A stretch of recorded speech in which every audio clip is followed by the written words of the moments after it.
Hey everybody, welcome back to another episode of The Art of Photography. My name is Ted Forbes, and today our video is going to be on one of my all-time favorite photographers, a gentleman named Gordon Parks. And before we get to that, I want to talk about the show just a little bit, because in the last episode I asked you guys to email me or tweet or Facebook or whatever and give me some opinions about where you guys would like to see the show headed, what you would like to do, and I received a ton of response on that, and I'm about done getting through all my emails. And I thank you for that. It helps me shape the show, because I really feel like we're at a point this year where we've had a lot of success with the show. We've got a lot of following, we've got a lot of viewers, a lot of people really enjoying it, but I want to figure out how we can take it up to the next level and what we can do. And so I've got a lot of ideas on this, and I want to announce two of them today. I don't want to announce everything at once, because I don't want it not to happen, and then I've told you we're going to do something and then we don't end up doing it. But I am ready to announce two of them. And so what we're going to do here is going into the new year here in 2014. I, in the past, have done an audio show with my friend Wade Griffith called The Photography Show. And it's an audio podcast that's available on iTunes and Stitcher and places like that. We're going to bring it back. And based on a couple suggestions from people who actually gave me the idea, part of the reason that we dropped doing it was because Wade is a full-time photographer now. I've got a full-time job at the museum, and I do this podcast. And so our time and our schedules are really hard to link up sometimes. So what we're going to do is kind of go at it like this. We're going to go ahead and bring the show back, and I will do it once a week. And if Wade can join us, that's fine. If he can't, fine, then I'll go ahead and do the show on my own. We'll still cover stuff. But it's kind of interesting, because I think the thought is that, you know, we deliver this show via iTunes, YouTube, all the video places you can watch it on. And part of the problem is a lot of people are mobile, they're in the car, and it's easier to listen to something than it is to try and watch it and hopefully don't wreck. In fact, don't do that if that's the case. Watch it when you have time. So going into that, and I think one of the challenges too is doing a complete audio show on a visual medium is kind of difficult. So it'll be challenging, but we are going to bring that back. It'll probably be within the next 2 weeks as soon as I get some things ironed out. And we're going to bring it back with a better production workflow and more of a groove that we can get in. And we'll go ahead and I'll be doing it every week, and as much as Wade can join me, then we will do that as well. We might do some interviews with other photographers on there. It depends on who we can get. So anyway, some cool things we've got planned there. This show will continue. Don't worry. We're just going to add the audio show to it. The other thing I've been wanting to do for a long time, this is the second thing I'm going to announce today, is that I've been very interested in doing live video for a while, and we've gotten to a point with technology where a lot of this is starting to become possible now. And this is what's interesting to me, because YouTube has opened up live streaming. Obviously there's Google Hangouts, there's stuff like that. And there's also a wonderful app that I found that's a mobile app that you can get. I think it's on Android, it's definitely on iOS if you're using Apple mobile products, iPad, iPhone, and the like. An app called Hang With. And Hang With is really cool because it enables you to do live broadcasting. It has a chat on there where you can interact with the live broadcast, and it also has notifications built in. So if you want to follow me on there, and I'm not ready to do this yet, but I'll set it up soon and I'll let you guys know all the details, but you can download an app called Hang With. And I've been testing a little bit on and off this week, and it seems to work really well. So what I would like to do is a show that we can do maybe once a month that is live, and I want to broadcast that on Hang With and on YouTube. And basically, it's a chance to ask me anything. So we'll do a Q&A. So you can get on there live in the chat, and you'll be able to just ask me any questions. It can be things we've talked about on the show. It can be things about photography in general. Just whatever you guys want to do. So we'll plan on doing, maybe 30-minute show or something once a month, maybe longer. If we'll have to see kind of how this goes and what kind of a groove we get into. So I am not ready to announce the first show yet, but this is the other thing I'm working on. So hopefully in the next month here, and what we'll do is we'll find like a monthly time. And I know that we have a large audience that is not in the US, and so what I might do is move the time around to accommodate schedules. You will be able to watch the broadcast afterwards. We're going to archive everything, so that's not a big deal. So if you're not able to catch it live, and maybe we'll have a way to email in questions and stuff just in case you're not able to do that. So we'll figure out all the details, but be thinking about that. And if you've got questions and you want to send them to me, or if you have suggestions on what you might like to see with the show as well, feel free to get a hold of me on Twitter, Facebook, whatever, or you can email me directly. I am not afraid to give out my email address. It is noonegotHurt@gmail.com. NOONEGOTHURT@gmail.com. So anyway, I'd love to hear from you, and thank you guys and girls that have already sent me suggestions. It has helped tremendously, and I'm really interested in seeing what we can do with the show moving forward that is going to make it better and really push it over the edge and really get that open communication going between me and you guys. I'm really interested and really serious about that. So anyway, so two new things. Photography show's coming back, which is the audio show. I will have all the details on that by the next episode. as well as we're going to do once a month a live Ask Me Anything kind of session. So those two things are coming up, and I hope you guys will stay tuned and come participate in that. On to today's subject, we are going to talk about a photographer named Gordon Parks. And if you're not familiar with Gordon Parks, to me, the reason I haven't covered him and talked much about him on this show before is that he, he's such a brilliant mind and such a brilliant figure in the history of photography that it's almost like it's really hard to condense down. But I think it's going to flow naturally with a lot of the stuff we've been talking about in the last couple episodes, where we've done a lot of photography literature kinds of stuff. We've talked about very specific photographers and their point in history, what made them important. And I think Gordon Parks is a really natural guy to cover next. And Gordon Parks died a couple years ago at the age of 93. He was actually born in 1912, so he would be over 100 if he were alive today. But probably one of the photographers in the 20th century who took everything by storm, and it's really limiting, I think, to define Gordon Parks as a photographer. You're looking at a man who grew up as an African American in the United States in unquestionably the most dark time in American history, where segregation and racism and all those things were at their height, and dealt with a lot of issues along those concerns. And you have a guy who, growing up, was probably told he wouldn't ever amount to anything, and is probably one of the greatest cultural figures in American history, regardless of race, color, gender, anything. He went on to, push past all of that. And I think that's what's really kind of just, it's impressive and humbling and inspiring, and that's what makes Gordon Parks so amazing. And what I want to do is I want to look at his work, because he was an amazing photographer. I mean, I can't think of any other photographer that I've either known or known of that has had the range that Gordon Parks has in terms of the types of things he shoots. You're looking at a guy who shoots in many styles and this has many statements with his photography, and we're going to get into that, and I want to show you kind of just a retrospective. It's really hard to whittle down his career into enough photos just to show on the show. But anyway, I hope that opens your mind. The other thing that's interesting about Gordon, and I said it's really difficult to define him as a photographer because you're dealing with somebody who really was very multi-talented on a number of levels. And, the term polymath gets irritating to me. But, polymath is usually a term to describe somebody like Leonardo da Vinci or, some figure who has such a wide skill set and is able to do all these kinds of different things that, the polymath aspect of it. And I think if anybody could come to close to that term, it would be Gordon Parks. You're looking at somebody who was a writer, an author, a poet, an oil painter, photographer. He was a musician. He played piano and was also a composer, wrote a concerto for piano and orchestra, wrote the libretto and scored the music for a ballet on the life of Martin Luther King. He was a film director, most famous for directing Shaft, which is the famous blaxploitation film that came out in 1971. And the depth of Gordon Parks is just, it's stunning and it's amazing. And I remember the first time I really was kind of thrown into the world of Gordon Parks. The museum that I currently work at, this was before I worked here, the Dallas Museum of Art, was a place I've always been to when I was a kid at school trips and stuff. And I remember coming to a Gordon Parks exhibition called, I believe the exhibition was titled Half Past Autumn. It's also the name of a documentary that's very good that I would recommend you guys look for. Anyway, I remember just kind of being blown away at this exhibition. And all these things I'm saying, like this range of talent that he's got, the range of mediums, color photography that's just amazing, just as good as Saul Leader or any of those guys. Black and white photography, which in some ways captured all the wonderful things throughout the history of particularly monochrome photography with people like Edward Stecken, Stieglitz, up to probably people like Richard Avedon with the fashion photography that he did, and just explored this range of stuff and had this amazing career.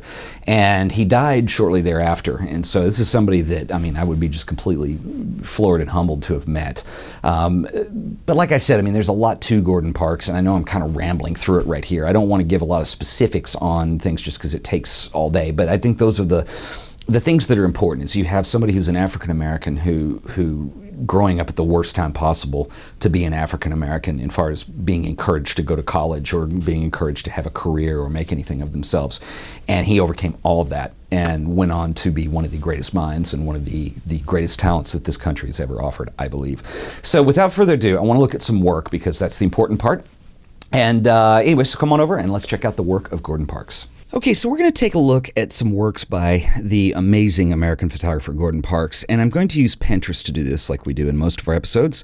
And you can follow me on Pinterest if you go to pinterest.com/TedForbes. And if you're not familiar with Pinterest, it's an excellent way of bookmarking images, and it's a great tool that I love to use for doing these shows.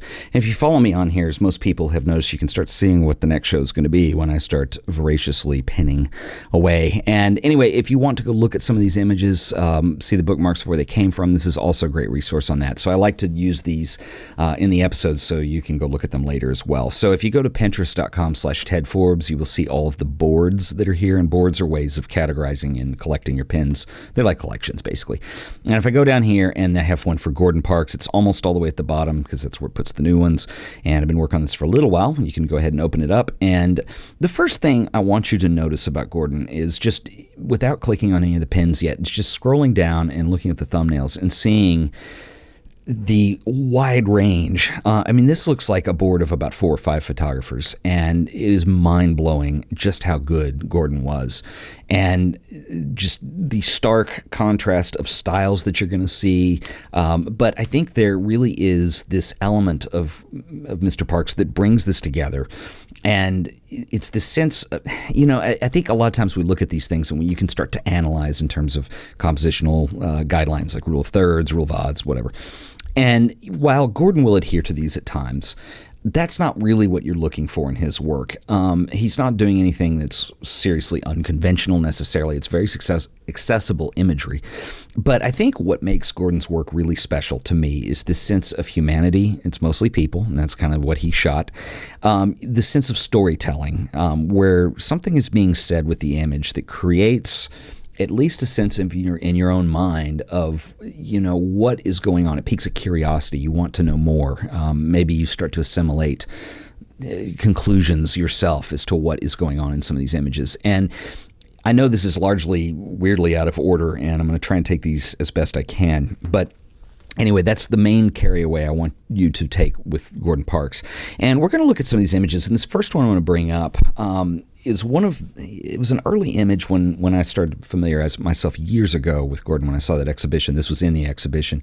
And this image to me is particularly striking because it brings a lot of the civil rights stuff that, Gordon had to deal with, a lot of the racial segregation. And what you see here is, this mother and her daughter in their Sunday clothes in front of a department store in Mobile, Alabama. And they're at the colored entrance, which is what, blacks were forced to use at that time.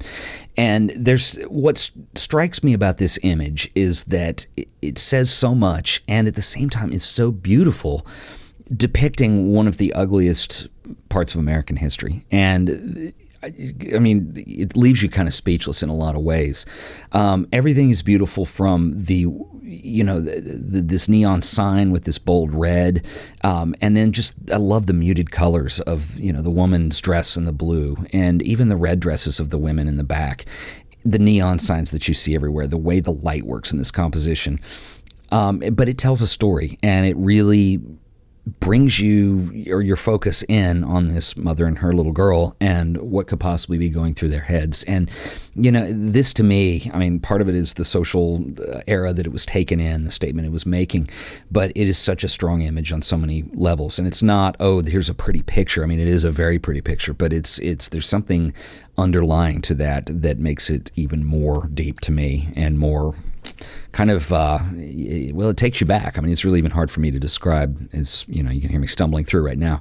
But anyway, Gordon, it's very impressive, the walks of life, the types of situations, all the things he was able to accomplish in his career, where if you contrast this image to different place, different time, different people, this is this high society image, very New York. I assume that's where it was made.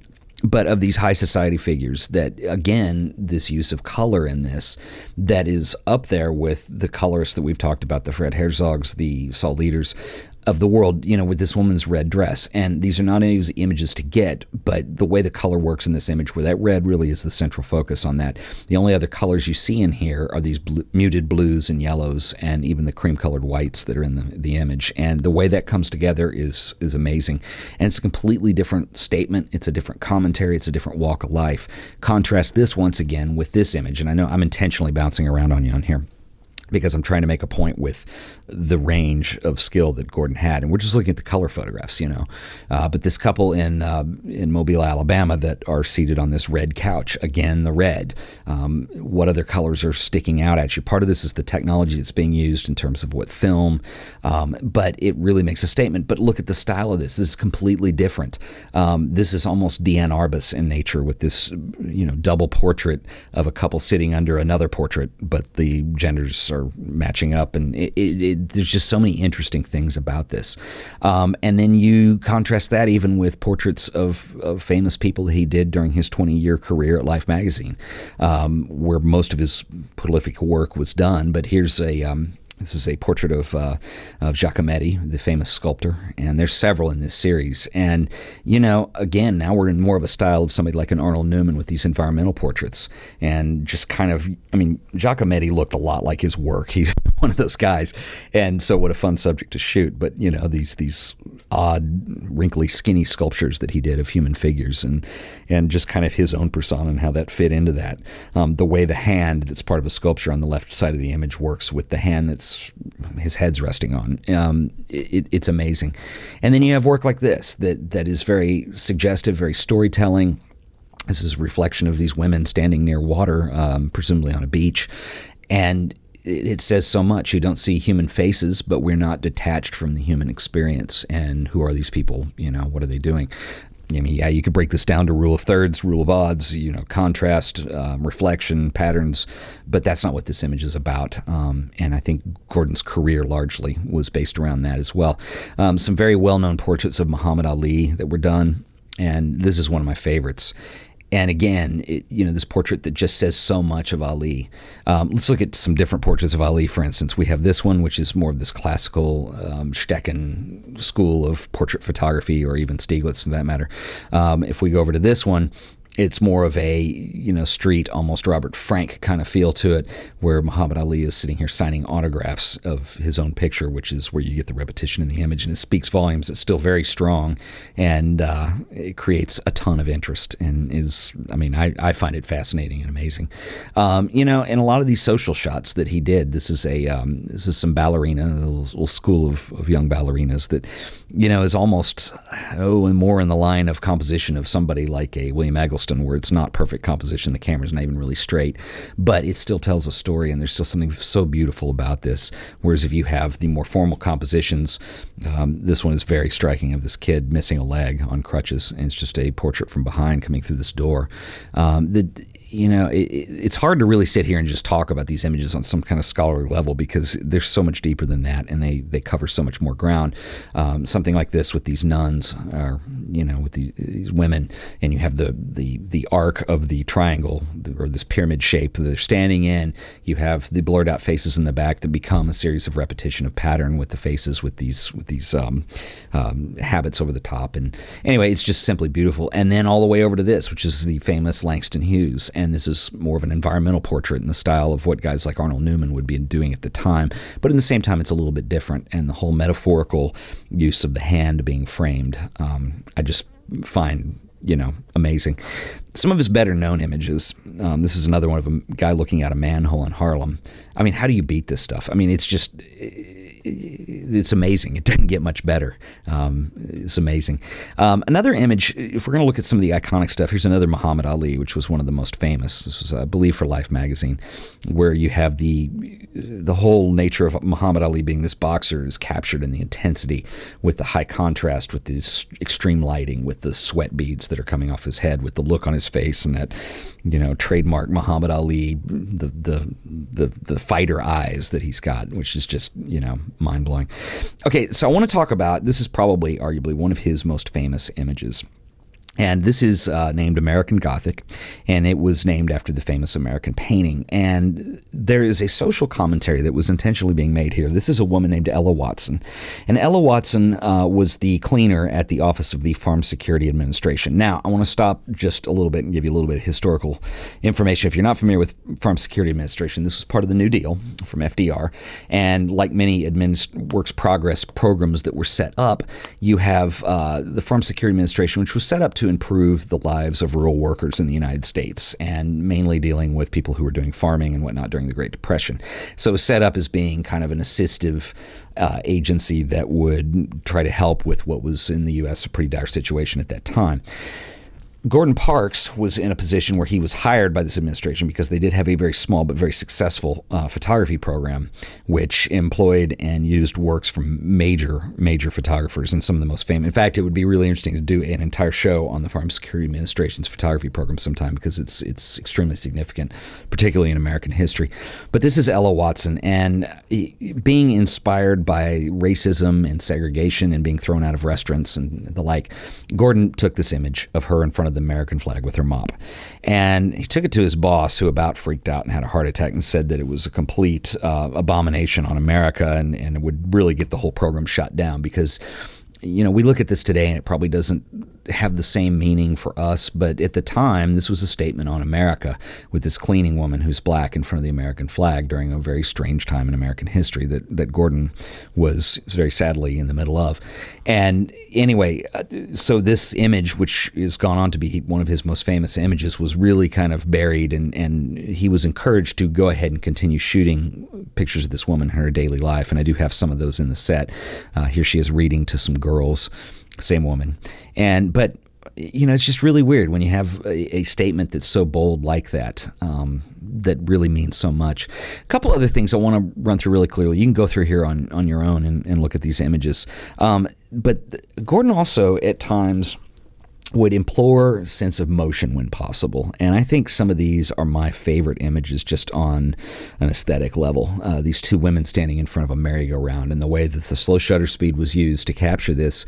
And that, I really think this brings a sense of tempo, a sense of motion to these images that just makes them beautiful. There's a portrait in here he did of Gloria Vanderbilt. It's this one right here, which, again, the motion in the back, it creates a sense that she's moving, but also this carefree, very beautiful persona of Gloria Vanderbilt, and the pink dress with the orange bottom on it. I mean, it's just, it's gorgeous. It's exciting. It brings this extra dimension into the photography that, I just think it's brilliant.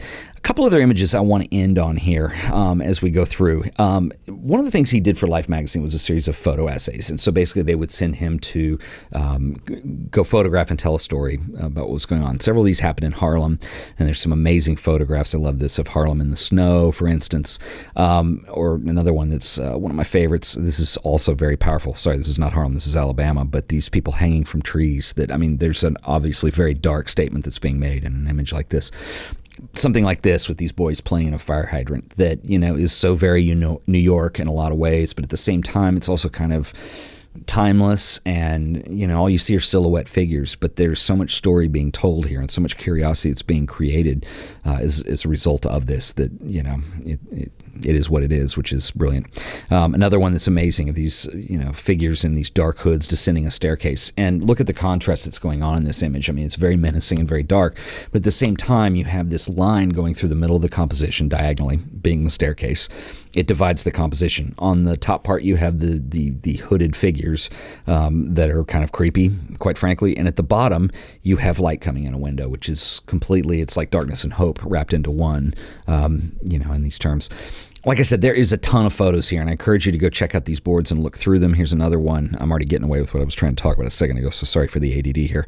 But this is outside looking in. This was an image that was found in a box after Gordon died of unpublished photographs. It was a transparency, so it was slide film. And I mean, God, what a social commentary and social statement this is of these black kids looking into a playground behind a fence. I mean, it's very moving work. And, if you're not moved, check your pulse, because I don't see how you could not be. What I want to end on here, though, and we'll wrap this up, is I was talking about the photojournalistic stuff, so to come back around. And like I said, Gordon had a 20-year career at Life magazine. And on assignment, this was part of a spread that was done, and stories were written to go along with these photos of, this was a family in Rio de Janeiro living in a slum and exposing some things that maybe people didn't know about to the world. And that's what these pictures were from. And the human element of this little girl in Rio crying next to the figure in bed who was suggestive of either being sick or dead even. And these are very difficult images, I think, still today. This is what you're looking at here is a spread from the actual Life magazine. And this is really mind-blowing, the sense if you look at the image on the left and the image on the right, and I may get this slightly wrong, and I apologize in advance, but the one on the left, I believe, is a figure that was being prepared for burial, but you have the cross element that's brought in there, obviously the Christian religious significance of it. And on the right-hand side is this boy who is sick, and you see that same kind of symbolism almost taken in this image, whether or not that was intended by Gordon. That was what was in the spread. The story goes is that this boy who is sick and on the right is very ill, and his basically parents are gone, and he's in a position of raising his own family in this slum. And I mean, really one of the worst kinds of human condition you can think of is a family fending for itself like that. And one of the things that's always troubled me, and about this kind of photography, whether it be war photography or, you hear the National Geographic photographers talk about this a lot, but it's this sense that you're there as a photographer and you're there to observe, and you're not there to intervene.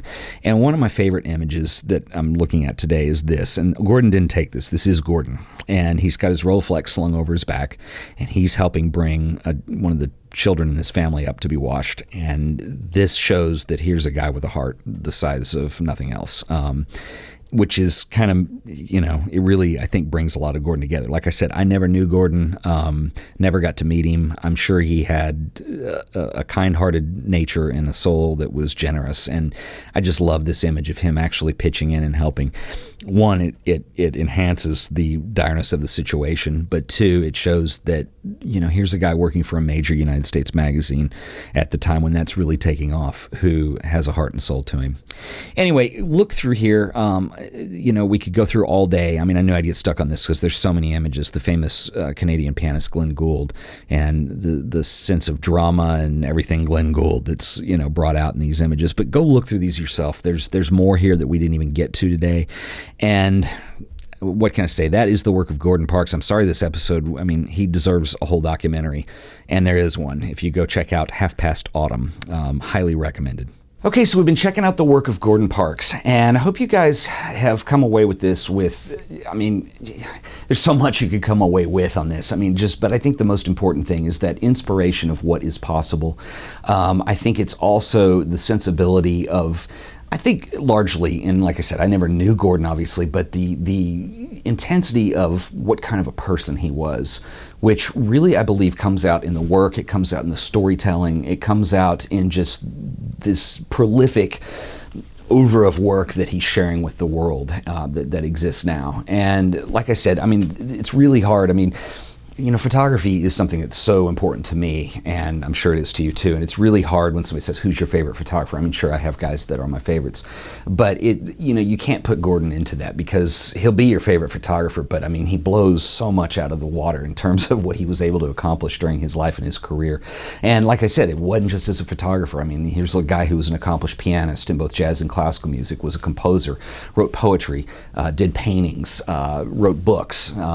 He was a film director. There were 10 films that he did to various degrees of success, Shaft being the most well-known of that lot. But anyway, I hope this has been inspirational to you on some level, and like it certainly is to me.